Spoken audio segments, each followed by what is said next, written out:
os índios aqui no Brasil e nessa semana nós vamos priorizar a habitação, né? O logradouro, o local onde os índios viviam, como era que eles viviam naquele determinado local. É certo que vocês, lá ainda no ensino fundamental, já tomaram conhecimento que os índios viviam nas famosas aldeias, né? E aí formada geralmente por ocas, né? E desse conjunto de aldeias se formavam as tribos, né? As famosas tribos indígenas.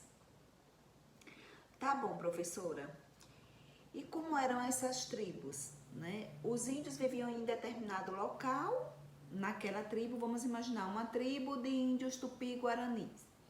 Eles viviam em determinado local até quando tivesse solo fértil e alimento, proveniente principalmente da caça, da pesca e da coleta de frutos, né? A gente sabe que, primeiro que para os índios cultivarem, ou seja, plantarem e colherem, eles necessitavam de solo fértil. Hoje, nós sabemos que existem tecnologias, né, aí a nível de adubação e etc e tal, que faz com que o solo permaneça fértil durante longas datas. Porém, lá naquela época, né, isso a gente está falando antes da chegada dos europeus aqui no Brasil, não existiam essas tecnologias. Então, à medida que o tempo ia passando, aquele solo ia ficando pobre e o índio não tinha mais como cultivar, porque o cultivo ia empobrecendo, ia diminuindo e a população permanecia do mesmo jeito. Então, resumidamente, com o passar do tempo, chegava-se a faltar alimentos. A gente sabe que o índio vivia da agricultura, da coleta, da caça e da pesca. E tudo isso, vocês imaginem, eu estou ali o tempo todo em um determinado local, só caçando, coletando, pescando. E vai chegar um momento que aquele alimento, que aquela coleta, que aquela caça, vai diminuir, a ponto de se diminuir até abruptamente. Então, por que os índios não ficavam fixos durante muito tempo em um determinado local? Porque o alimento acabava. Então, com cerca de 4 a 5 anos, eles saíam daquele lugar onde eles estavam e iam para outro local, né? Tá bom, professora. E esse local era escolhido pelos índios? Era. Primeiro que tinha que ficar no alto, porque tinha que ser ventilado. Segundo, tinha que ficar próximo à fonte d'água ou do mar, né? Então, eles escolhiam o local de acordo com as características que pudessem favorecer a sobrevivência deles. Então, teria que ter essas características. E só para vocês terem noção, gente, uma tribo tupi-guarani, ela chegava a reunir cerca de 500 índios em um determinado local, né? E ali distribuído em aldeias, em ocas e etc. Só para vocês terem noção do tamanho, do quão gigantescas eram essas comunidades. E vejam só, as malocas ou ocas, maloca é a mesma coisa, é como se fossem as casas dos índios, certo? Elas chegavam a comportar entre 50 a 100 moradores dentro do mesmo local. Ah, professora, e como era essa maloca, ou essa oca, ou essa casa do índio, né? Que a gente tão conhece como as ocas. Bom, ela era armada com madeira, geralmente coberta de palha, né? E era uma habitação coletiva. Sim, e como a gente já sabe, ela chegava a ocupar até 100 moradores, né? E como era distribuído isso? Cada família dentro da oca tinha o seu local. Porém, não pensem vocês que tinha divisória. Era como se fosse esse quarto aqui dentro da oca é da minha família, esse outro quarto é da família tal, o outro... Não havia divisória. Não havia divisão. Era uma habitação coletiva, mas cada família tinha o seu cantinho. No seu cantinho tinha rede, tinha esteira, tinha cuia, tinha panela de barro, tinha arco, tinha flecha, né? E era ali onde essas famílias se reuniam, né? Então, as ocas eram essas habitações coletivas. Geralmente, pessoal, existia fogueiras, né? Lá nas ocas. Por quê? Primeiro, para cozinhar os alimentos. Segundo, para se aquecer do frio à noite.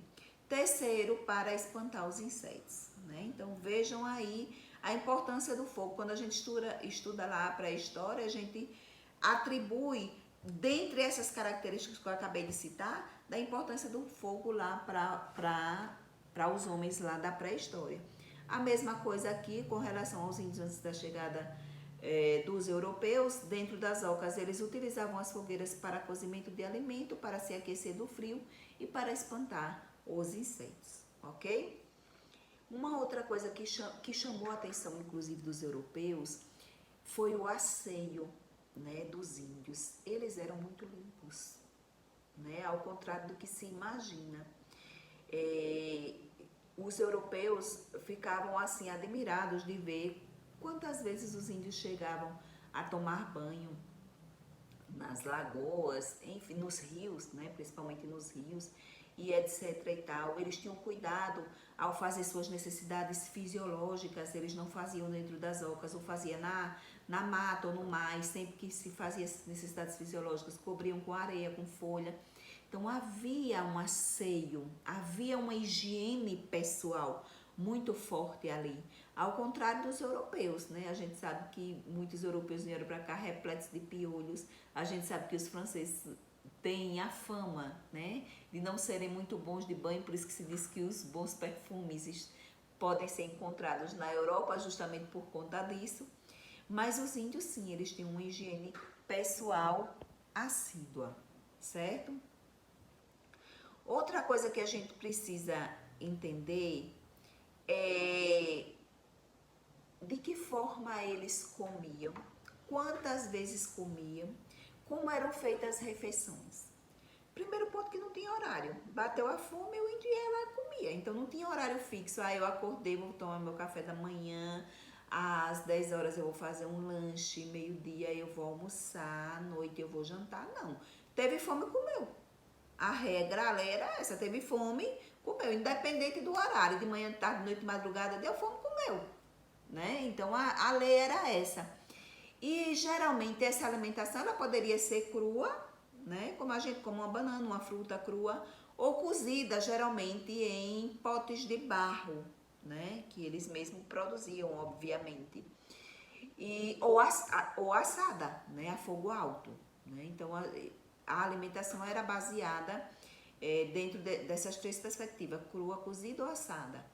E os alimentos provinham, obviamente, totalmente da natureza. Não tinha indústria, não tinha supermercado.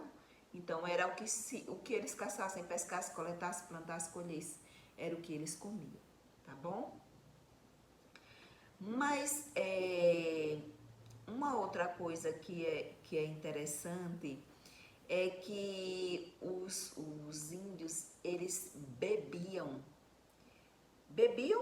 líquido bastante, né? Ou era, principalmente durante as refeições, ou era suco de frutas, ou bebidas fermentadas mesmo, vinho e cerveja, né? Proveniente, obviamente, da mandioca ou do milho. Não era de uva, né? Nem era de cevada, era com que se tinha. Eram bebidas fermentadas a partir de mandioca ou do milho, né? Então, mas era um hábito dos vinhos, dos índios beberem, certo?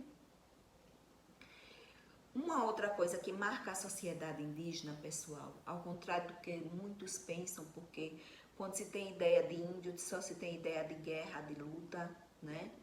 Mas a solidariedade estava muito presente entre os indígenas para proteger e cuidar dos seus, porque eram eles contra eles.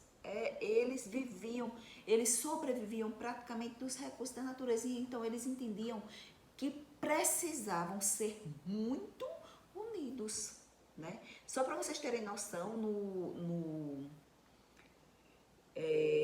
na verbalização, na língua tupi-guarani, não existia as palavras inveja, usúria, não existia, porque não era comum os índios praticarem isso entre eles, não era comum, havia uma solidariedade muito forte, era um para ajudar o outro, e isso eu estou ressaltando, dentro da mesma tribo, né? A gente sabe que havia guerras, mas o que havia de fato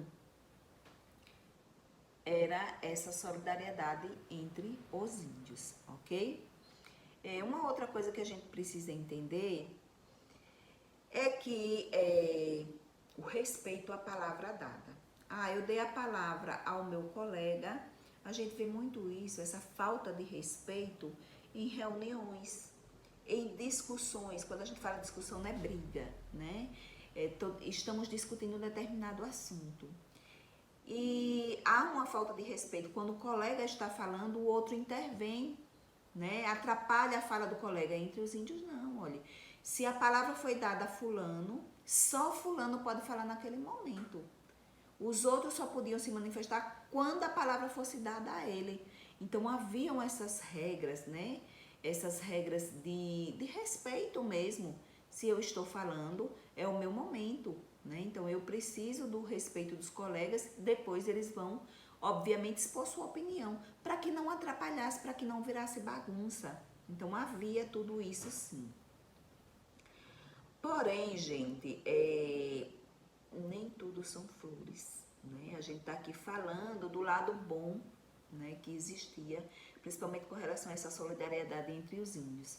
Mas existiam também muitas contradições e existiam muitos problemas, né?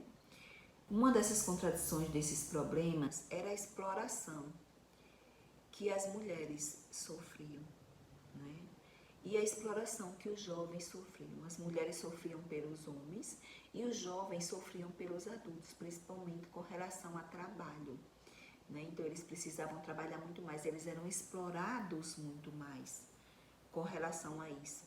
E vejam, gente, hoje a gente vê Lei Maria da Penha aí protegendo mulher, a gente ainda vê como é que se diz, uma violência contra a mulher ferrenha, né, nos dias de hoje, mas já existia isso lá com os indígenas.